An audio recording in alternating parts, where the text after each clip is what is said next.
கடலூர் மாவட்ட இந்து முன்னணி சார்பில் கடலூர் மஞ்சக்குப்பம் தலைமை தபால் நிலையம் அருகில் கண்டன ஆர்ப்பாட்டம். கடலூர் மாவட்டம் மஞ்சக்குப்பம் தலைமை தபால் நிலையம் அருகே தமிழகத்தில் தமிழர்களின் பண்பாடு, கலாச்சாரம் இவைகளின் மையமாக விளங்கும் கோயில்களை நாத்திக இந்து விரோத திராவிட மாடல் அரசு தொடர்ந்து சீரழித்து வருகிறது. எனவே கோயில்களை மட்டும் சீரழிக்கும் அரசே கோவிலை விட்டு வெளியேறு என்றும், ஆலய தரிசன கட்டணத்தை ரத்து செய்ய கோரியும் இந்து முன்னணி மாநிலம் தழுவிய கண்டன ஆர்ப்பாட்டம் நடைபெற்றது.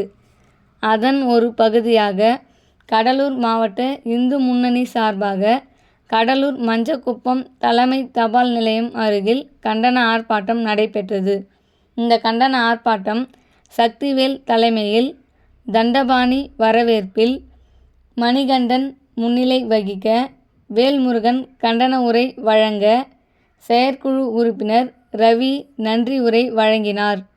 இதில் மாவட்ட செயலாளர்கள் வெங்கடேசன், பெருமாள், செயற்குழு உறுப்பினர் ரவிச்சந்திரன், நகர செயலாளர் மூர்த்தி, ஒன்றிய செயலாளர் தனஞ்செழியன், ஒன்றிய பொறுப்பாளர் கிருஷ்ணா, நகர பொருளாளர் ராஜேஷ், ஒன்றிய செயலாளர் மற்றும் இந்து முன்னணி நிர்வாகிகள் கலந்து கொண்டனர். இந்த கண்டன ஆர்ப்பாட்டத்தில் கலந்து கொண்டவர்களை காவல்துறையினர் கைது செய்து தனியார் திருமண மண்டபத்தில் தங்க வைத்துள்ளனர்.